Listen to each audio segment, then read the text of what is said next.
Satrio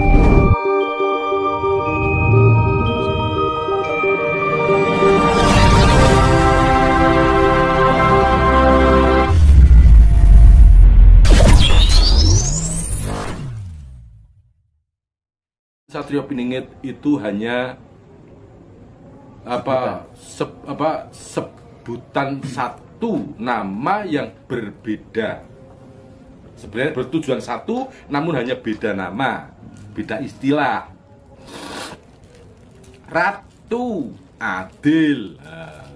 Rat itu apa? Rat itu jagat. Rat Pramundito. Jagat sak buwono kabeh. Rat Pramundito. Ya. Tu kuwi tunggal. Nah, sing nguasani jagat kuwi ora liya ya Sang Maha Tunggal. Lan sing duwe adil ora ana liya ya Sang Maha Tunggal. Siapa Maha Tunggal itu? Balik meneh Allah Subhanahu wa taala. Merga yaiku sing kuwasa. Sing kuwasa ya sing nguasani wenang murbotan wenang pinurba. Ya itu. Dalam sejarah Indonesia, terutama kepemimpinan Romo Presiden, mulai dari Pak Karno sampai terakhir Pak Jokowi yang sekarang, itu kan semuanya rata-rata bahkan mayoritas orang Jawa. Ada apa Romo dengan Pulau Jawa? Semua pemimpin kita itu dari orang Jawa. Jadi Wahyu ke Prabon itu kan ada di Pulau Jawa Romo. Ya, karena kita ada di Pulau Jawa, maka yang berhak menduduki tahta kepemimpinan adalah orang Jawa. Jika bukan orang Jawa, apa tidak bisa? Bisa saja, tapi akan membawa suatu pertanda yang tidak enak, membawa suatu yang tidak enak. Apa itu? Akan terjadi peralihan dan pergolaan. Maka ya tetap orang Jawa. Dan mengapa kok selalu Jawa? Ya Jawa itu adiluhung. Jawa ini adalah bayangan surga. Gimana tidak bayangan surga? Jika kita mendengarkan dawuh-dawuh para ulama besar, para kiai, menyebutkan bahwasanya di surga itu segalanya serba ada, apa-apa tinggal ada. Nah, Indonesia, apa Pulau Jawa apa tidak seperti itu? Pulau Juawut ini, bahkan batang kayu kamu lempar bisa kamu makan, menjadi sumber makan. Ayo, coba potong itu batang ketela, kamu lemparkan, akhirnya akan tumbuh, dan tumbuhan itu bisa kamu makan, bisa kamu nikmati. Segala sesuatu tersedia dengan sendirinya. Coba ikan di laut, ikan di kali itu sampan pernah nanem, selalu ada, tersedia kan. Emas yang digali bertahun-tahun di salah satu pulau, tidak ada habisnya itu. Apa ada yang menanam? Bukankah itu segala serba ada? Inilah yang disebut surga. Tentang nikmatnya di surga itu dilayani beberapa bidadari. Bagi penjenengan yang sudah menikah, coba, apa kurang bagaimana bidadari yang ada di rumah penjenengan? Bangun tidur sudah ada kopi, makan sudah disiapkan. Dan yang belum punya istri, ibunya itu bidadari-bidadari kita gitu. Nah, jadi jangan terlalu berpikir jauh. Jawa ki surga. Ngono. Maka pertanyaan panjenengan sudah terjawab, mengapa kok Jawa? Lah wong Jawa ki swargane donya kok. Apapun yang panjenengan kendaki itu ada.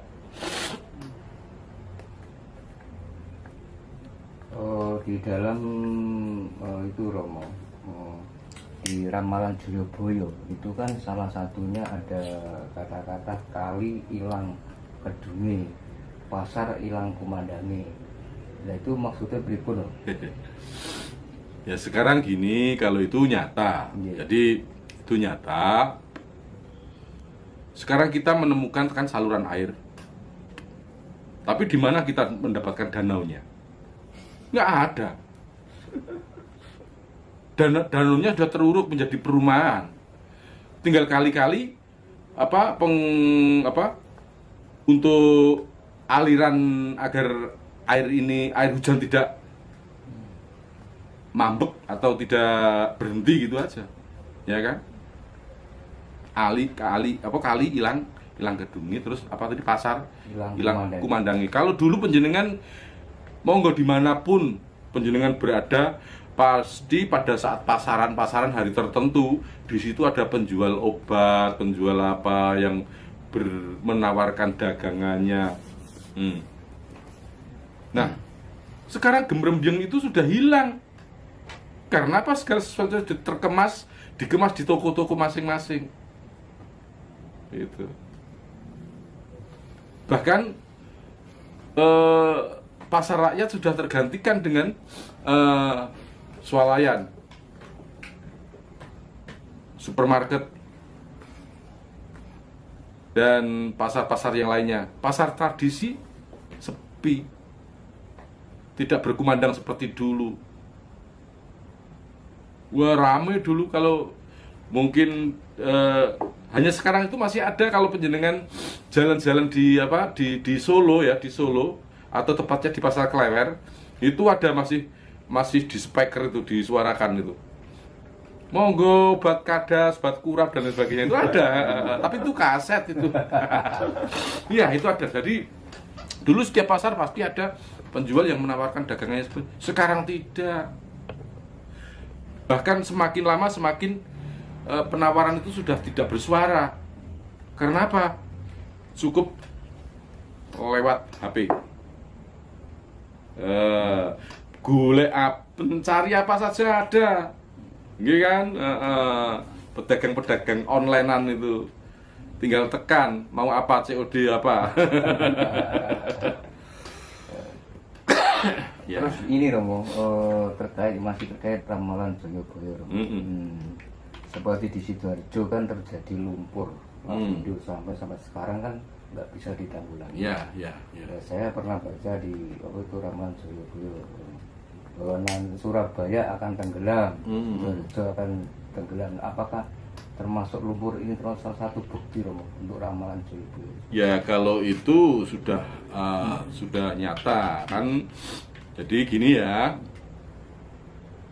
untuk lumpur lapindo itu kan daerah lumpur lapindo atau di wilayah Sidoarjo itu di desa apa itu yang namanya itu Porong ya, Porong. Nah, itu kan konon dulu dikenal dengan salah satu kerajaan Yawastino. Jadi di Porong itu dulu ada kerajaan besar bernama Yawastino. Ratunya bernama Darmokusumo Darmosarono. Dua bersaudara ini terah dari Parikesit. Konon ceritanya seperti itu. Nah, suatu saat si Sang Prabu Darmokusumo Darmosarono ini menikah dengan Dewi Pramesti dan Sukesi, putri daripada Sri Aji Joyoboyo. Itu. Nah, di saat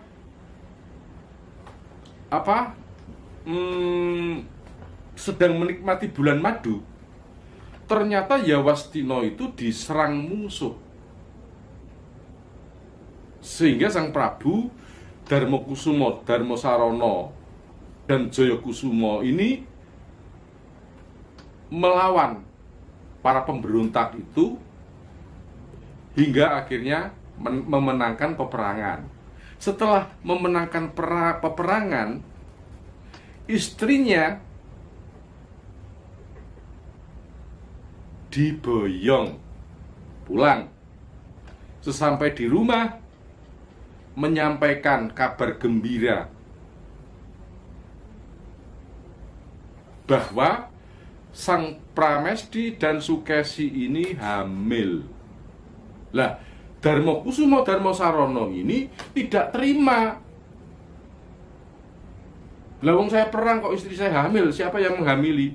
Lah wong tadinya kan sudah dikumpuli. Ya otomatis hamil kan.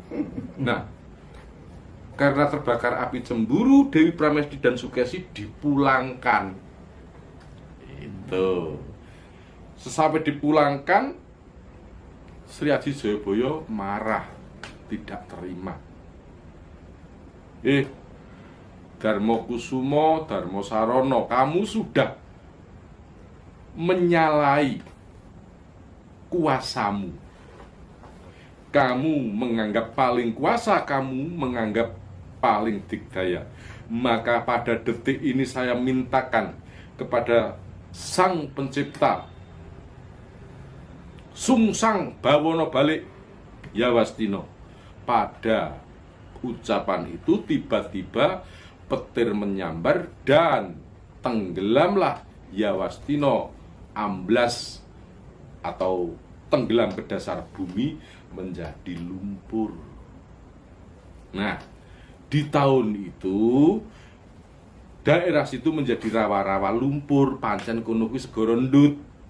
Nah, karena menjadi lautan itu tadi,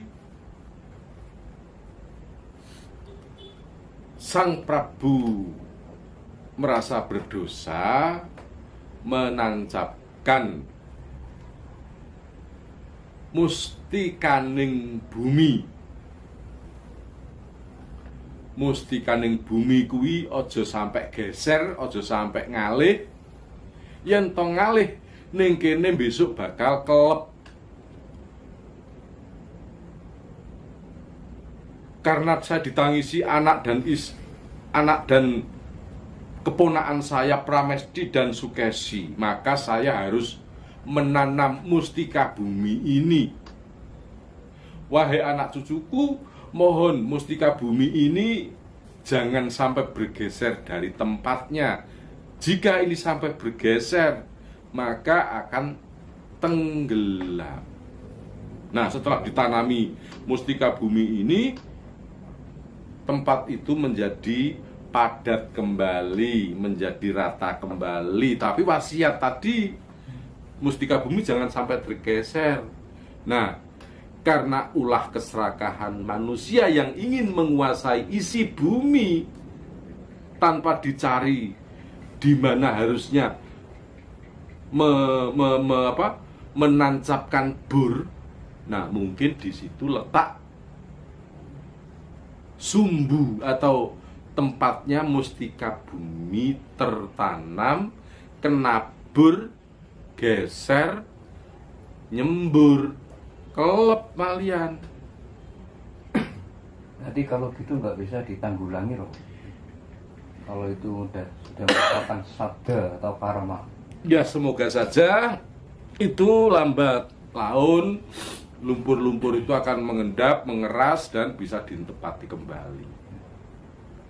Tapi jika sudah ditempati kembali, ayo toh direksa bumi ini. Dan ini juga merupakan peringatan keras pada para penguasa.